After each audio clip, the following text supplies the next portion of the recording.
زمین پر جان ایلیا جمعیت متحدہ اسلامیہ کے زیر اہتمام لاہور میں مسلمانوں کے مختلف فرقوں کے رہنماؤں کا ایک نمائندہ اجتماع منعقد ہو رہا ہے۔ جمعیت خالص مذہبی اور روحانی بنیاد پر قائم کی گئی ہے۔ جمعیت کے سیکریٹری علامہ علاء الدین صدیقی نے ایک پریس کانفرنس میں جمعیت کے اغراض و مقاصد بیان کرتے ہوئے کہا کہ وہ بے دینی اور شرک کے خلاف جد و جہد اور اخلاقی اقدار کے احیاء کے لیے کام کرے گی۔ فرقہ وارانہ خصومتوں کا سدباب اور ملک کی آزادی اور سالمیت کا تحفظ بھی جمعیت کے نصب العین میں شامل ہے۔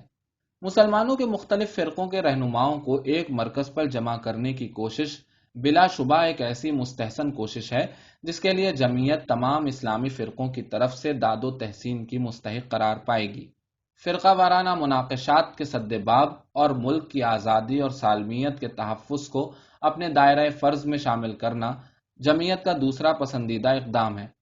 یہ ایسے مقاصد ہیں جن کی اہمیت اور افادیت سے کوئی شخص انکار نہیں کر سکتا۔ ہماری دلی آرزو ہے کہ جمعیت اپنے ان نیک مقاصد میں پوری کامیابی حاصل کرے، لیکن جہاں تک جمعیت کی خالص مذہبی اور روحانی بنیاد کا تعلق ہے، ہم اس سے متفق نہیں۔ نیز اغراض و مقاصد کی وضاحت کرتے ہوئے جہاں یہ کہا گیا ہے کہ جمعیت بے دینی اور شرک کے خلاف جد و جہد کرے گی، وہاں ہمیں یہ کہنا ہے کہ پاکستان میں بے دینی اور شرک کا کوئی مسئلہ ہی سرے سے موجود نہیں جس کے خلاف تحریک چلائی جائے۔ ہمیں گزشتہ کئی صدیوں سے اور خاص طور پر حصول آزادی کے بعد جن دشواریوں کا مقابلہ کرنا پڑ رہا ہے، ان کا بے دینی اور شرک سے دور کا بھی تعلق نہیں۔ جمعیت اگر محض ایک تفریحی مشغلے کے طور پر وجود میں نہیں آئی تو اسے پوری سنجیدگی کے ساتھ قوم کے مسائل کا جائزہ لینا پڑے گا۔ اس طرح اس کے لیے ضروری ہے کہ وہ مذہبی بنیاد کے بجائے خالص سماجی بنیاد پر کام کرے۔ آج ہم جن تضادات اور مشکلات میں مبتلا ہیں، ان کا بے دینی اور شرک سے کوئی تعلق نہیں۔ آپ ہی بتائیے کہ آپ کی قوم کا جو طبقہ ہر قدم پر سماجی اقدار اور انسانی شرافت کا مذاق اڑاتا ہے، کیا وہ بے دین ہے؟ جو حضرات عوام کا خون چوس کر حج کرنے تشریف لے جاتے ہیں، کیا وہ مشرک ہیں؟ جن بزرگوں نے مسجدوں اور مذہبی اداروں کو تجارت گاہوں میں تبدیل کر دیا ہے، کیا وہ ملحد ہیں؟ جو لوگ انسانوں کو غریب و امیر کے خانوں میں بانٹتے ہیں، کیا وہ لامذہب ہیں؟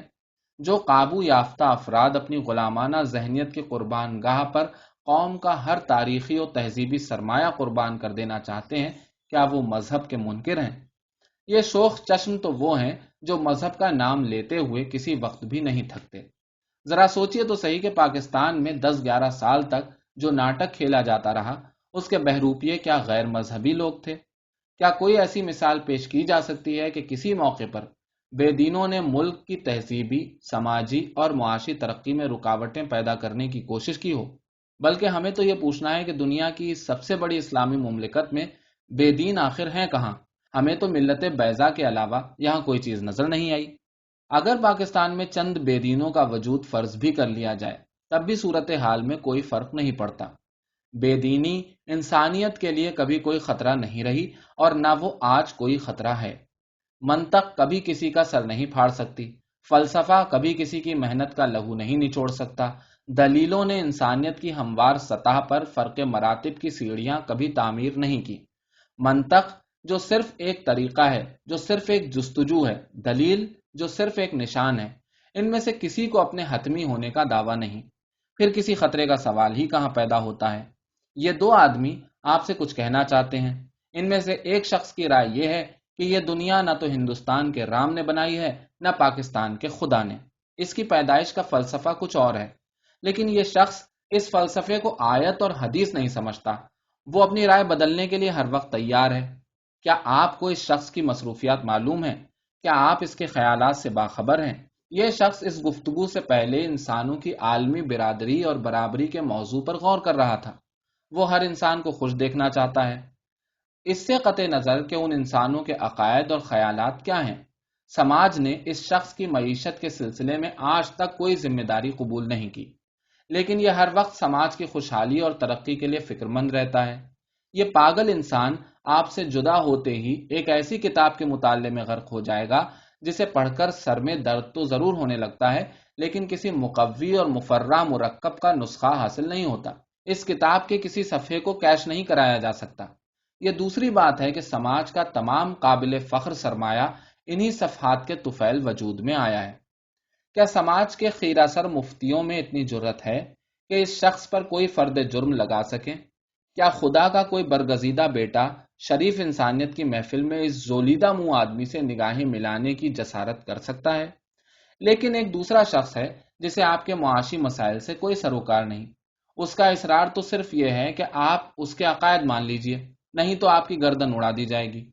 اس کی بے فیض ہمدردیاں صرف ان لوگوں کے ساتھ ہیں جو اس کے آباء و اجداد کے عقیدے کو کائنات کی سب سے بڑی صداقت اور غایت سمجھتا ہو۔ بتائیے کہ ان میں سے کون سا شخص آپ کو نقصان پہنچانے کی زیادہ صلاحیت رکھتا ہے؟ یہ کوئی مسئلہ نہیں کہ کون دیندار ہے اور کون بے دین۔ جسے بھوک لگتی ہے اسے غذا، اور جسے سردی لگتی ہے اسے لباس چاہیے۔ اس کے علاوہ سماجی برائیوں کا مسئلہ ایک ایسا مسئلہ ہے جو بطور خاص جمعیت متحدہ اسلامیہ جیسے اداروں ہی کی سرپرستی چاہتا ہے۔ جمعیت اگر سماجی برائیوں کا سدباب کرنے کے لیے ایک تحریک چلائے تو یہ بات اس کے منصب کے عین مطابق ہوگی۔ مسئلے زمین پر پائے جاتے ہیں، ان کی مزاحمت زمین پر ہی کیجیے، آسمان پر نہیں۔